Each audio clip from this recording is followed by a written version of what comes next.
సనాతన ధర్మంలో పూజ చేస్తే అందరూ బాగుండాలని చేస్తారు తప్ప మా ప్రసాదాలు తిన్న వాళ్ళకే పూజ బాగుండాలి, మేమెవరికి ప్రార్థనలు చేస్తామో వాళ్లే బాగుండాలి, మా ప్రసాదాలు తినని వాళ్ళు పాడైపోవాలి, ఇంకోటి ప్రసాదాలు మాకక్కర్లేదు.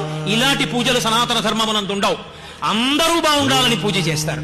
అందుకే లోకా సమస్తా సుఖినో భవంతు, అందరూ బాగుండాలి.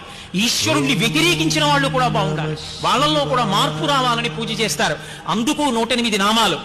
ఎవరు పుట్టినా ఆయా నక్షత్రాన్ని చెప్తారు. పుట్టినప్పుడు వారం ముఖ్యం కాదు, తిథి ముఖ్యం కాదు, నక్షత్రం ముఖ్యం. మీరు ఏ నక్షత్రంలో ఏ పాదంలో పుట్టారో దాన్ని బట్టి జాతకం వేస్తారు. జనన మరణముల యందు నక్షత్రం ప్రధానం. 27 నక్షత్రాలు, ఒక్కొక్క నక్షత్రానికి 4 పాదాలు. 27 × 4 108 పాదాలు.